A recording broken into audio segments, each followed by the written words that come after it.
திருப்பூர் சுப்பிரமணியம் அவர்கள் good bad ugly திரைப்படம் கூலி திரைப்படத்தோட வசூலை பற்றி பேசியிருக்காங்க.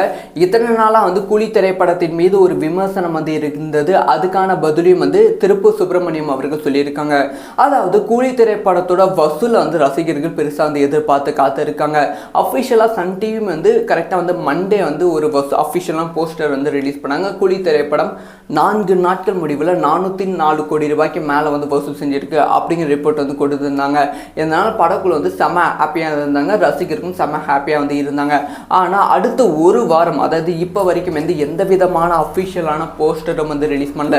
அதனால் என்ன நினைத்து கொண்டார்கள் என்றால், சோஷியல் மீடியாவில் இந்த ஒரு விமர்சனம் வருகிறது.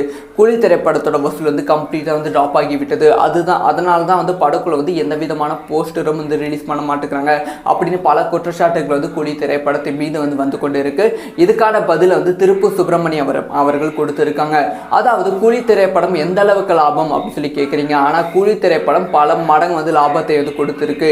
எப்படி குட் பேட் அக்லி திரைப்படம் மிகப்பெரிய லாபத்தை எங்களுக்கு கொடுத்ததோ, அதே மாதிரி தான் சூப்பர் ஸ்டார் ரஜினிகாந்த் அவர்களோட கூலி திரைப்படம் மிகப்பெரிய லாபத்தை எங்களுக்கு கொடுத்துருக்கு அப்படிங்கிற விஷயத்த சொல்லியிருக்காங்க.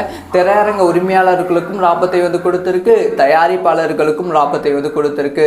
தமிழகத்தில் லாபம், அதே மாதிரி நார்த் சைடு எல்லா இடத்துலையும் லாபம். ஆனால் கேரளாவில் மட்டும்தான் கொஞ்சம் படம் அடி வாங்கியிருக்கு அப்படிங்கிற செய்தியை கேள்விப்பட்டேன் அப்படி சொல்லி திருப்பூர் சுப்பிரமணியம் அவர்கள் சொல்லியிருக்காங்க.